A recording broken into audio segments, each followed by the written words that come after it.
중국의 상황 참 좋지 않습니다.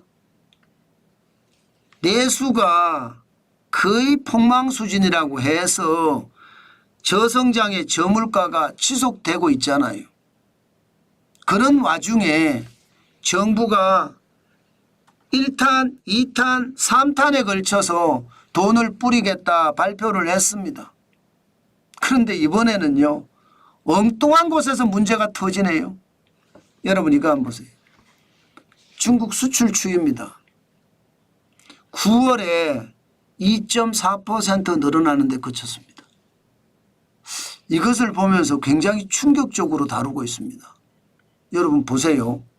2024년만 보자고요. 4월에 1.5% 올라가면서 5월, 6월, 7월, 8월 대부분 7% 이상씩 성장을 했어요. 그러다가 9월에 2.4%예요. 이것 자칫 잘못하면 최악의 수술을 맞을 수도 있거든요. 일반적으로 여러분 작년을 보더라도 2024년 7, 8, 9, 10, 11, 11을 보면 9월에 7월에 마이너스 14.2%지만 점점 좋아지잖아요.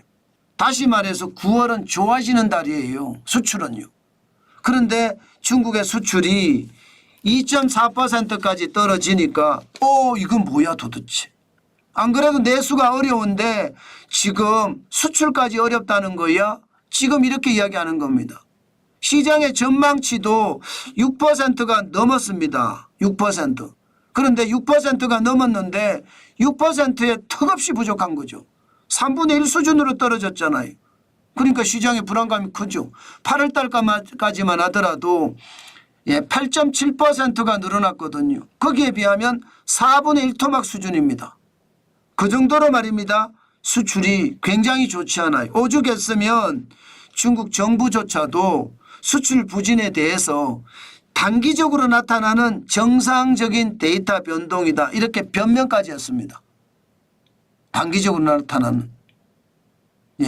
저는 이게 결국 시장이 나쁘다는 거거든요. 왜 나쁘다고 제가 생각을 하느냐. 수입이 많이 줄어요. 2024년 7월에 수입이 7.2%까지 늘어났거든요. 그런데 8월에는 0.5%로 떨어졌고요. 9월에도 0.3%로 떨어졌습니다. 중국도 마찬가지로 수출을 많이 하려고 하면 수입이 그만큼 늘어나게 돼 있습니다. 그런데 수입은 안 늘어나는데 수출만 늘어난다? 이것도 이상한 일이거든요. 물론 지금 수입이 그만큼 줄어든다는 것, 이것은요 중국 경제가 상황이 좋지 않다는 뜻이에요. 저는 결국 말입니다. 미국과 중국의 충돌과 유럽과 중국의 충돌, 이런 것들이 중국 경제에는 굉장히 악영향을 미칠 거예요. 지금 당장 중국이 망한다 이렇게는 이야기할 수 없지만 시간을 두고 천천히 보면 지금 중국이 굉장히 어려워질 수도 있습니다. 물론 중국이 말입니다. 제3세계에다가 물건을 많이 팔아먹으면 모르겠으나 미국 시장이나 유럽 시장에 만약에 못 판다고 생각을 해보세요. 그러면 그 충격적인 상황 충분히 닥칠 수 있습니다. 특히 말입니다. 여러분 이거 한번 보세요. 3분기 성장률 전망이 지금 중국은 4.4%로 나옵니다. 물론 전망이기 때문에 발표가 돼 봐야지 알겠지만 1분기가 5.3%였거든요. 성장률이. 2분기도 4.7%로 꼬그라졌습니다. 그런데 3분기조차 4.4%로 꼬그라지면 올해 중국은 5% 성장률 달성은 물 건너갔다예요. 사실 5% 성장률 달성하는 것도 최소한의 수치거든요. 그런데 그 최소한의 수치도 달성하지 못할 거라는 이야기죠. 중국 경제가 어려워진다는 이야기예요. 그만큼 말입니다. 중국의 상황 좋지 않다는 이야기예요. 실제로 투자은행들도요. 중국이 5% 성장하기는 쉽지 않다. 골드만삭스는 4.7%에서 4.9%로 올렸지만 이게 결국 5%는 성장 못한다는 이야기거든요. 이렇게 되면 중국은 더 어려워질 겁니다. 저는 중공군이 대만을 포위해서 훈련을 했잖아요. 이런 것들이 결국은요.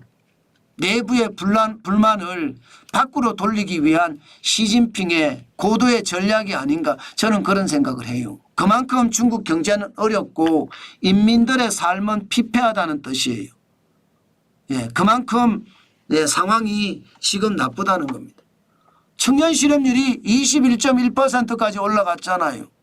게다가 취준생 또 학생은 뺀 수치예요. 이거 조작한 수치거든요.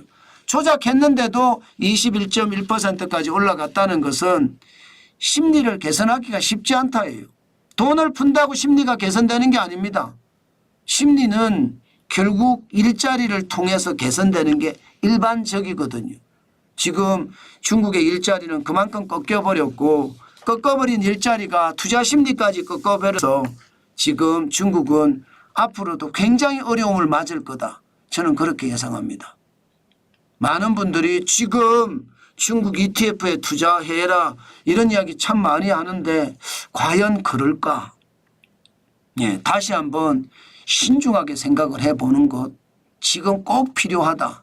그 말씀 드리고 싶습니다. 그만큼 중국의 상황이 녹록지 않습니다. 그만큼 중국의 상황이 어렵다는 이야기죠.